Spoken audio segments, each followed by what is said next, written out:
this? First of all, you take my money. You let me put up a kiosk. Then you come and demolish it. This is robbery, whether without violence or with violence, this is robbery. Our leaders, instead of serving us, they want us to serve them. Those who do the eviction, who do all these atrocities, are the people who expect to protect the people. It's like a man-eating society. The man is eating the man. It's no longer the famous, the man-eaters of Savo. We can pray all night, but if we continue allowing a few selfish and greedy people to destroy our forests in this fashion, then we deserve to die. System failure in managing informal growth, particularly urban informal growth. And it's taken nasty political terms, it's taken the form of political favoritism, it's taken the form of land grabbing, and we developed this culture of impunity. A thief doesn't acquire title or pass a good title to anything, whether it's land or any property. But the British were able to do that through occupation, through conquest. If you are claiming your right property, you should have to come at the daytime. When somebody is seeing you, why do you come at the midtime? Midnight. You come at 2 p.m. at night when somebody is sleeping, he is not aware of anything. If you are evicting us, give us an alternative place where we're going. If you are evicting us, give us ample time to prepare ourselves to move. And as you have given us an alternative, have we to go and find the alternative area that you have given us? Is it suitable for human settlement? Kenyans are amongst, in terms of percentage of GDP, are amongst the most heavily taxed people in the world. And especially Kenyans in the urban areas. My boss, His Worship the Mayor, has had meeting with the minister to share the concern of the councillors, whereby we said no demolition should be done without a proper procedure to be followed. One might as well hang himself or herself. I mean, this is where do you start? Since Large quarters from the division in Mood demonstrated it has said to repossess 150-acre land that belongs to a In the last 3 months, major cities of Kenya have witnessed an eviction exercise that has gone unexplained by our city fathers, the Ministry of Local Government, and the provincial administration. Is to create a new breed of refugees. One study showed that between 1991 and 1997, the Kenyan government lost more than $6.4 billion due to corruption, neglect, wastage, and general apathy about public funds. This amounts to about $216 for each Kenyan. That is no small amount for a country with over half of its population living in absolute poverty. What I can get, when and how and with whom kind of culture that we have worked with means the end result is the tragedy of the commons. Okay? So there is certain behaviors that we have demonstrated that need to be corrected across all our society. That's called responsibility. Now, there is no kiosk that comes up in this city, and I'm going to be very, very emphatic in what I say, that the chief or the inspectorate has no knowledge of. There is no shack in a shanty town that comes up where the chief and his committee of the elders or his bosses don't have a knowledge of. Corruption is destroying lives everywhere. We hear of stories of billions of dollars being looted from public coffers and ended up in private Swiss bank accounts. Services being paid for and never being provided. The list goes on and on. We cannot continue watching our people being impoverished, kiosks being demolished. The city council says, the deputy mayor says here, he doesn't know anything about it. So what is happening is that they are misusing the Nairobi City Council to be seen as if it is the one which is doing it after licensing. So first of all, we must tell our people not to give in to these demolitions. Even if it means they defend themselves and stop it, we must tell them so. The most insidious form of corruption happens almost every day. Roads, pavements, parks, religious grounds, open-air markets, schools, hospitals, forest reserves, and even rivers are being sold to line the pockets of a few people. Each time public land is sold, the citizens and the generations yet to come loses the space held in trust for them as a community to private developers. Those who do the eviction, who do all these atrocities, are the people who expect to protect the people. So the only sustainable approach that we have is the solidarity we have built within Muungano, and taking our own issues, not expecting other people to do it for us, but us doing it for ourselves.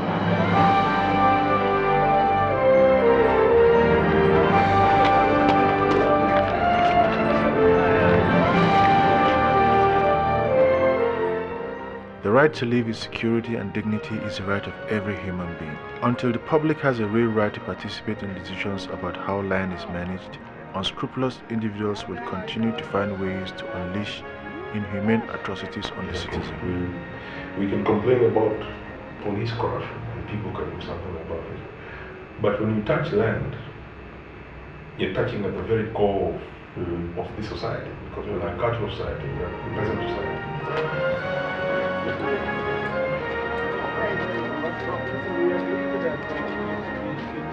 We are never welcome when we go to places where land has been grabbed, because of course the grabbers want to stop us. But we hope that this is the beginning of what is going to become a time for sensitizing this community. We can pray all night, but if we continue allowing a few selfish and greedy people to destroy our forest in this fashion, then we deserve to die. But this is a classic colonial town with a classic colonial governance system, and therefore a colonial mentality. And those who colonized us have moved on, way ahead. We're still stuck with their laws and their policies and their principles.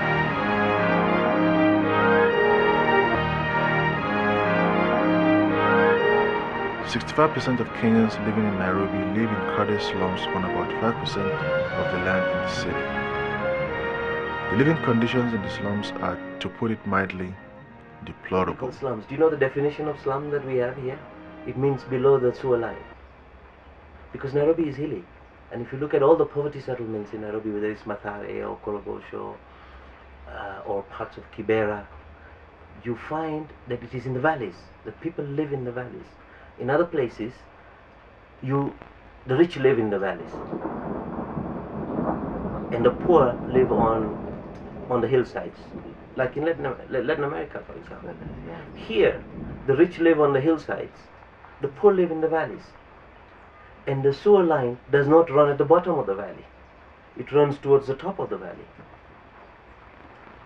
So, with the kind of sewage system we have, which is probably 60-70 years old, and with no maintenance, when there are cracks and the deluge comes, it's the poor who will get drowned in muck.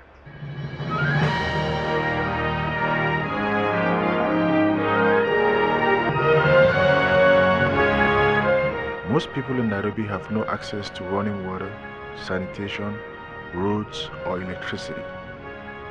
And the emergency and disaster response services do not exist in these neighborhoods. 7 people live in crowded rooms that are about 10 by 12 foot wide, with barely any basic amenities. The additional tragedy is the fact that they could lose this deplorable accommodation in a moment's notice, just like that. You want as a victim produce such a document that says, okay, there's an order. Okay, if you are evicting us, give us an alternative place where we're going. If you are evicting us, give us ample time to prepare ourselves to move. And as you have given us an alternative, have we to go and find the alternative area that you have given us? Is it suitable for human settlement? Then in such a manner, maybe we shall be exhausting all those corners, and someone who is moving or whoever is wanting to develop whatever is wanting, he's developing it maybe for the benefit of the generation to come. Because if you are claiming your right property, you should have to come at the daytime. When somebody is seeing you, why do you come at the midtime? Midnight. You come at 2 p.m. at night when somebody is sleeping, he is not aware of anything. And then you burn the whole village. If it is your property, why can't you claim it publicly?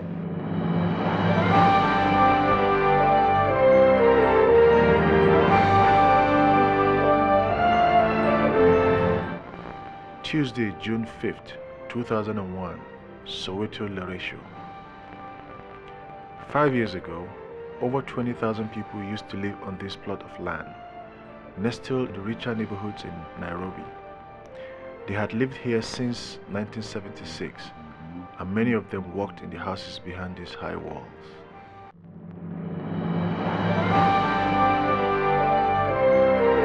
In October 1996, Stanley Githongo, a ruling party activist, produced a tattoo to the land, and all hell broke loose after that.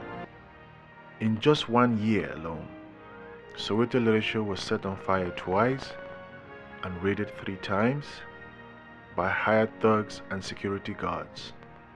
Several people were murdered, beaten, tear-gassed, and their properties looted. According to the lawyers representing the residents of Soweto Laresho, there has been a complete disregard of the law, and the police have been involved. They will say serve, but without the press. As far as we are concerned, we have been insisting we will serve with the press. So if we are told we cannot serve with you, we will let him go and serve. And we will come back here and talk to you. Okay? Because they will probably stop you at the gate. The way I see them all set up. Okay.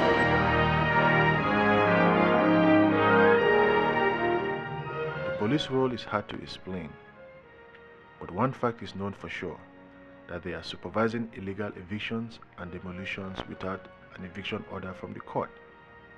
Some people were relocated to land that belonged to someone else. By the end of it all, over 20,000 people have lost their homes and most of their belongings.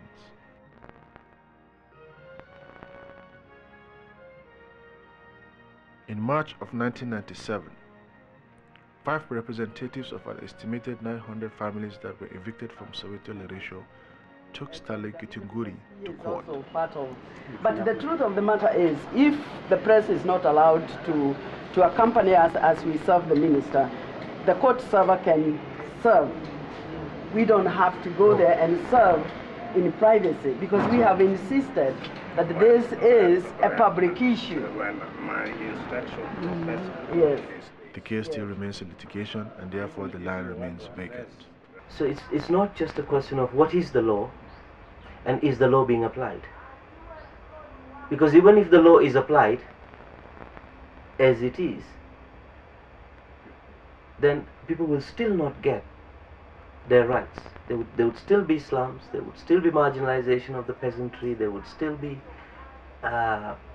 inequities, discrimination, injustice. Anthony used to work at a nursery across the street from Soweto Laresho, which had also been grabbed. It's like a man-eating society. Man is eating the man. It's no longer the famous, the man-eaters of Savo. This land is a riverbed, and according to the law should remain vacant, as it is an ecologically fragile land and cannot support building structures. Today, however, this land is owned by a private developer in contravention of the law.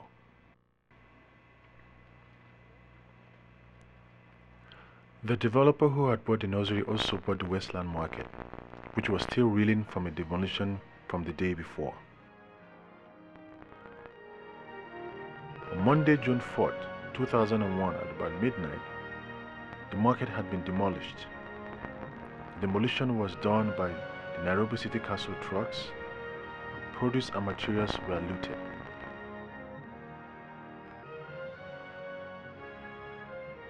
That would be the 4th demolition the Westland Market has undergone in recent times. The matter is now in court. The judge ruled there should be no interference on the plot until a judgment has been reached. Westland Market was established in 1967. It was leased from the Nairobi City Council to be used as an open-air market by the parents and relatives of most of the present owners of the stalls in the market. We have kids who are eating. You hear that when my parents were taking it over, I was about 2 years. Now I have got a child who is going to secondary school. So I don't think this, I do that, my argument is, I don't argue as someone who does that scheme. I argue the case of these plots as a matter of inheritance. My father has already that he's retired. He was working, he has retired. He's now home. He fought these wars and won. Now he's at home. I will fight my time and I will win. Who knows what will come tomorrow? The Nairobi City Council at that time tried to build the market but ran out of funds halfway through the project. Therefore, some of the merchants built temporary stalls. After the recent demolition exercise, the owners were told not to enter the plot. A battle for livelihood has just begun. On one side were the guards who had been hired to do a job. On the other side were the stall owners who had restocked on Friday and now were facing the prospect of restocking and rebuilding from the ground up yet again. Okay, now let's say that for me again. That's all they found was that thing of oil.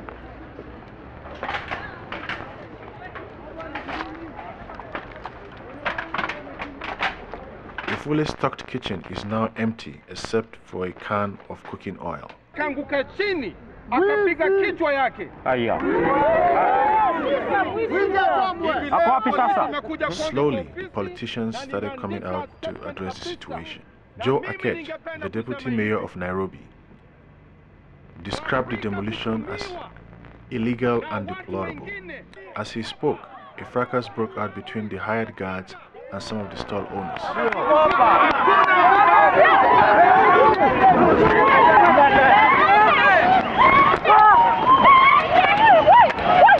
Oh my goodness!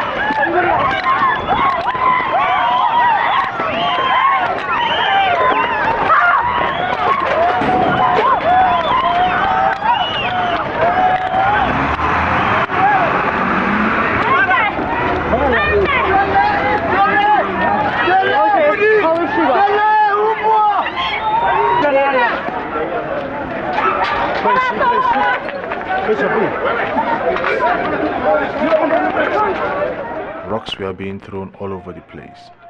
Fortunately, no one was killed this time, unlike on the previous occasion when scores of people were killed. However, the deputy mayor could not explain why the demolition was carried out with trucks that had the city council logo on them.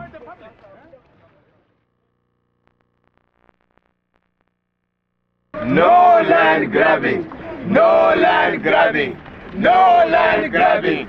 No land grabbing! No land grabbing! No land grabbing! Mombasa, Wednesday, June 5th, 2001. It was assumed that there was no more plots of land left to be grabbed in Mombasa. However, a plot of land used for religious functions between two mosques and a Hindu temple had been snapped up. When this ground, when there is a religious activities in this ground, now when they take away this parking, you imagine hundreds of cars which are parked here. Where are they going to be parked? That is the question. See? Now, as you can see, that the place is decaying. See how it is. They want to leave it like this, so they can have a reason to grab it. While the Mazingira Gardens was spared by the Portuguese, the Arabs, the British, the Kenyatta government, the Moi government has not spared them. Take this public land, and if it's public land, it only has use value. It has no market value because you can't buy or sell it. It's now to allocate this public land to private individuals or organizations. Then it becomes private land. Amongst the people thought responsible was a trustee of the community who was to maintain the land for public use. Makadara not allocated, says Nasser. This is a minister. Now, what he's talking about, the parking, according to him, is not a Makadara ground. Okay. So what we believe, the minister is either he's hiding or trying to protect somebody, or he's got an interest. See, he won't jump in for nothing. In fact, in the minutes, when you go through, you'll find most of the people who've been given municipal land, even the former magistrate Mushelule. You'll go, almost every month they're giving away land. And most of the land was given away between 98 to year 2000. So it will be in the minutes. If this was given away officially, it will be in the minutes. And you'll find there is also something wrong with the minutes. Either the full council didn't sit, or maybe the town clerk wasn't there, the chief officer is not there. Our leaders, instead of serving us, they want us to serve them. Allahu Akbar, Allahu Akbar, Allahu Akbar, La ilaha illallah. By Friday, a rally has been organized in Mombasa with the active participation of the Council of Imams. Lakini wananchi wa Kenya ndio watakaoshukuriwe zaidi kuwa ni wananchi ambao wanapenda amani na wanafanya kazi kwa ajili ya amani na wanaichunga amani, wakiwa ni viongozi, wakiwa ni raia wa kawaida. Lakini siku zote amani lazima iweko na haki. Pasina kuweko haki, amani inaweza kupatikana kwa muda tu, lakini baadaye yaweza ikapasuka, kukawa hakuna tena amani. Na amani ni lazima haki ifanywe. Haki ifanywe kwa wote. Wakati sisi tunapoichagua serikali, huwa ina maana kwamba ile serikali tumeipa dhamana, ni trustee. This survey plan was approved by the Director of Surveys in February of this year. It was submitted in December of last year. This is the road over there. But this land here has already been grabbed. You know, this one here, before this started. On this side, look. You think it is vacant. You think it is not grabbed. But on paper, it has been grabbed.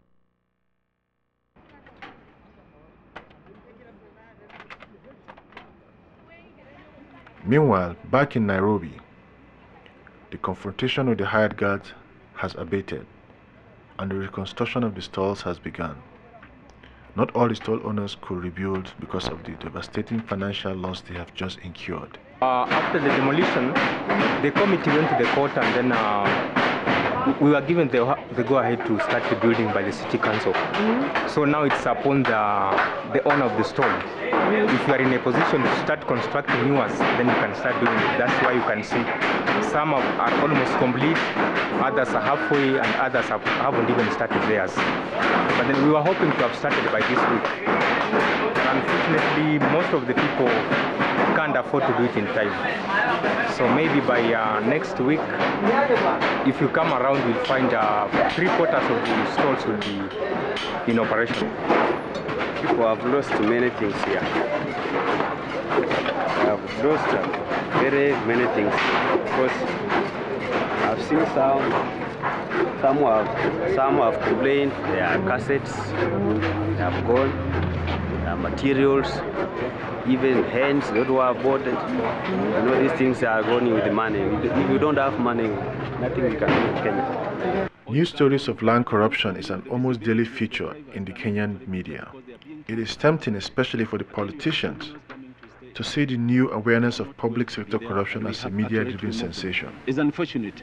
Every time an action is taken, somebody would like to come up and politicize something that is purely technical, very necessary, and agreed on by the majority.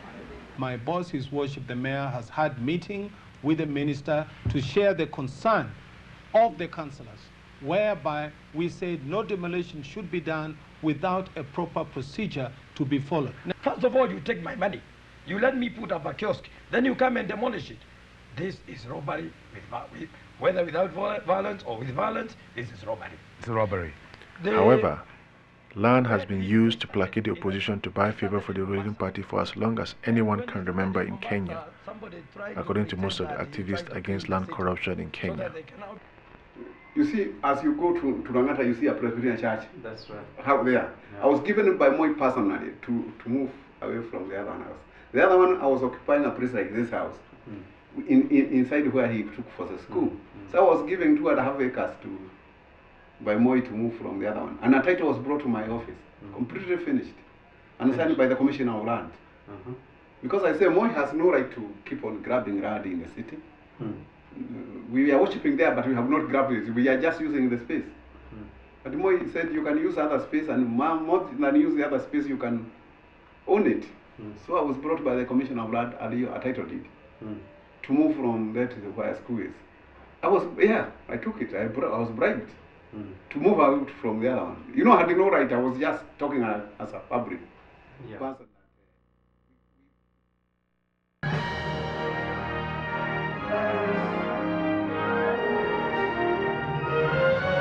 In 1995, the Mazingira Institute convened the Habitat Task Force under the National Council of NGOs to advocate for housing and land rights and to fight against forced evictions. On July 16, 1996, the National Council of NGOs, of which the Mazingira Institute is a part, launched Operation Firimbi, a campaign to blow the whistle on public land grabbing and to gather information on corruption in the allocation of public land. So there is what we call a system failure in managing informal growth, particularly urban informal growth. And it's taken nasty political terms, it's taken the form of political favoritism, it's taken the form of land grabbing, and we develop this culture of impunity. So therefore we develop conflicts, we are creating problems everywhere, and what our friend is saying, you have now a situation where it's anarchy. Anarchy. On August 9, 1996, Operation Firimbi launched a series of 4 full-page editorials about land grabbing in Kenya. In 3 months, the coordinators of Operation Firimbi had received about 250 cases of land grabbing from all over Kenya, representing all social and economic strata of the society. The campaign strategy was to use the media networks as a means to promote and coordinate social actions around land issues and help communities organize protests and political actions to expose public land corruption. British Colonial Secretary Oliver Littleton arrives in Kenya for a first-hand inspection of the jungle war against the Mau Mau terror organization, sworn to drive the white man out of Africa. Visiting troops that carry the fight to the Mau Mau's own ground, the cabinet minister is surrounded by heavy security measures as he joins a typical jungle patrol, carrying his own rifle and 50-pound pack.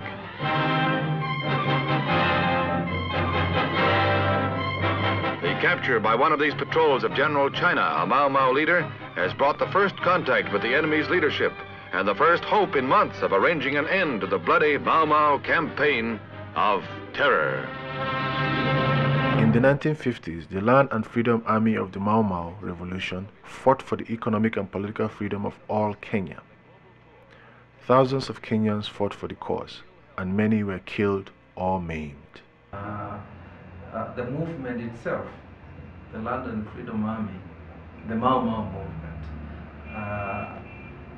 was agitating for land. And it takes you back to the whole history of British occupation, the stealing of the land, basically, from 1895. I think this is one issue that the British lawyers and the Kenyan lawyers don't deal with. We always say that a thief doesn't acquire title or pass a good title to anything, whether it's land or any property. But the British were able to do that through occupation, through conquest. However, for as long as a few greedy people keep pilfering the promise of economic freedom, we cannot say freedom has been won. How? Is this the way? Huh?